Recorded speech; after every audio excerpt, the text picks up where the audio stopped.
मेरे पति बिजनेस के सिलसिले में बाहर गए हुए थे और उनके दोस्त की शादी थी। इसलिए उनका मान रखने के लिए मुझे अकेले को ही उस शादी में जाना पड़ा। वहां मेरे पति के 3 दोस्त मिल गए। वे रात को मेरे साथ मेरे घर आए और पूरी रात मुझे। हेलो दोस्तों, मेरा नाम दिव्या है। मेरी शादी हो चुकी है और मेरे पति बिजनेस करते हैं। वह व्यापार के सिलसिले में बाहर आते जाते रहते हैं। एक बार ऐसे ही उनको 2 दिन के लिए बाहर जाना पड़ा और इस दिन के लिए हमारे पास एक शादी का निमंत्रण आया हुआ था। हमें शादी में जाना था, लेकिन पति ने कह दिया कि मुझे बाहर जाना जरूरी है और मैं शादी में नहीं जा पाऊंगा। फिर उन्होंने कहा कि तुम ही शादी में चली जाना। वह सुबह जल्दी ही निकल गए थे और मुझे शाम को अकेली को ही शादी में जाना पड़ा। मैं तैयार होकर शाम को 8 बजे शादी में पहुंच गई। उस रात मैंने ब्लू साड़ी और ब्लैक ब्लाउज पहना था। ब्लाउज बैकलेस था और सामने डीप कट था, जिससे मेरी वेज कुछ ज्यादा ही दिख रही थी। मैं एक कोने में खड़ी हुई थी।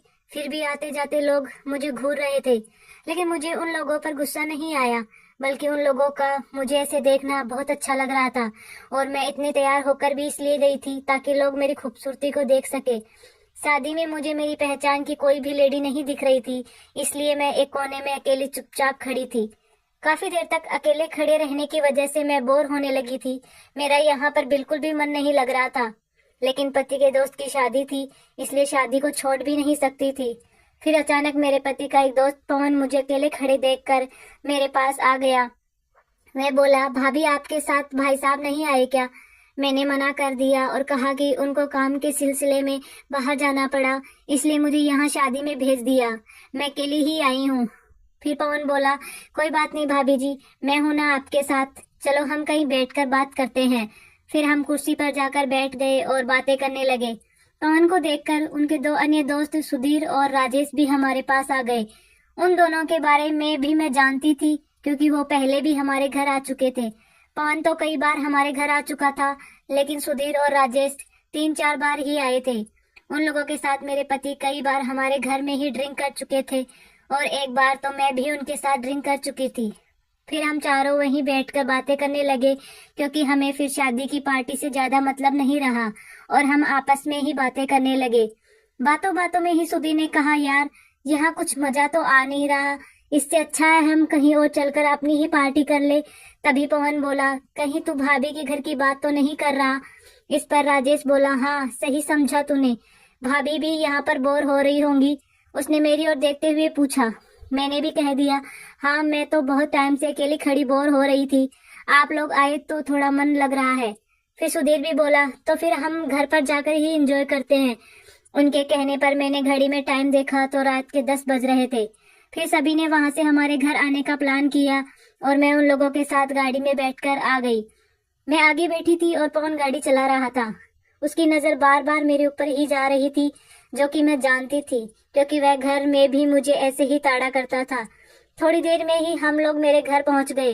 अंदर आकर वो लोग हॉल में बैठे और मैं सबके लिए बोतल निकाल लाई।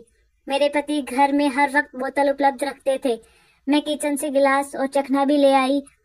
मैं उन तीनों के लिए 3 गिलास ही लाई तो पवन बोला, भाभी आप नहीं पियोगी? मैंने मना कर दिया। तभी राजेश बोला, नहीं भाभी, आप अकेले बैठे रहोगे तो ऐसे अच्छा नहीं लगेगा, आपको भी पार्टी में हमारा साथ देना पड़ेगा। वो मुझे ज्यादा ही फोर्स करने लगे, इसलिए मैं भी अपने लिए 1 गिलास ले आई। फिर पवन ने सबके लिए पैक बना दिए और हम चारों बातें करते हुए पीने लगे। तीनों की नजर बार बार मुझ पर ही जा रही थी। मैं भी मस्ती के मूड में थी, लेकिन मैं शुरुआत नहीं करना चाह रही थी। जब हमने 2-2 पैग लगा लिए तो सबको हल्का हल्का मजा आने लगा। अब सुरूर बनने लगा था। तभी पवन ने कहा, भाभी हल्का म्यूजिक भी बजा लो। मैंने उठकर म्यूजिक सिस्टम ऑन कर दिया और हल्का म्यूजिक चला दिया। कुछ देर के बाद तीसरा पैक भी खत्म हो चुका था। अब हमारी नजरें आपस में एक दूसरे को बार बार देख रही थी, क्योंकि सबके दिमाग में एक ही चीज चल रही थी, लेकिन बोल कोई भी नहीं पा रहा था। और वह लोग मेरे साथ मेरे घर पर रात को आए भी तो उसी के लिए थे। 5-10 मिनट के बाद पवन खड़ा हो गया और म्यूजिक पर झूमने लगा। उसको देखकर सुधीर और राजेश भी उसका साथ देने लगे। वह तीनों मस्ती में झूम रहे थे और मैं नीचे बैठी हुई इन तीनों को देख रही थी। वह तीनों मुस्कुरा रहे थे और मैं भी उनको देखकर मुस्कुरा रही थी। थोड़ी देर डांस करने के बाद पता नहीं उन लोगों के दिमाग में क्या आया कि वह मुझे भी उनका साथ देने के लिए कहने लगे। मैं मना करने लगी, मगर वह तीनों मुझे बुलाते रहे। फिर अचानक पवन मेरे पास आया और बोला, चलो ना भाभी, बहुत मजा आएगा। मैं जानती थी कि ये लोग किस मजे की बात कर रहे हैं। फिर मैं भी उठकर उनके साथ झूमने लगी। अब पवन ने मेरे हाथों को अपने हाथों में लिया और हम लोग एक कपल की तरह डांस करने लगे। ऐसे ही बारी बारी से मैं एक के बाद एक तीनों के साथ ही डांस कर रही थी। मुझे अब मस्ती चढ़ने लगी थी और वह तीनों मुझे अपने साथ लगातार नचाए जा रहे थे।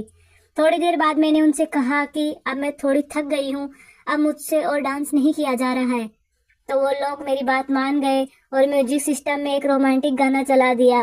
अब हम सब आकर वापस सोफे पर बैठ गए और फिर से एक एक पैक लगा लिया। नशा अपने पूरे स्वभाव पर था। तभी राजेश बोला, आप बहुत खूबसूरत हो भाभी। उसके तुरंत बाद सुधीर और पवन ने भी यही कहा। उनकी बात सुनकर मैं मस्ती में होकर बोली, तुम लोग बहुत शरारती हो गए हो।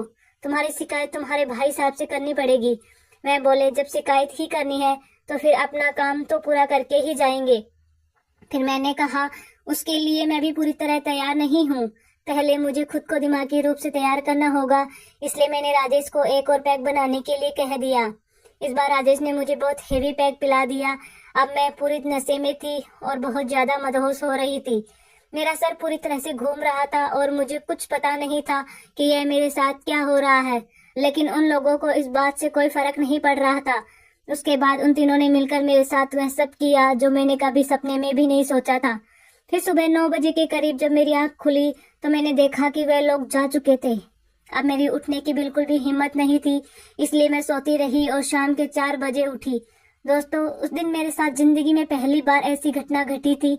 लेकिन अब तो इस कार्यक्रम का सिलसिला चल पड़ा है और महीने में 2-4 बार तो ऐसा हो ही जाता है।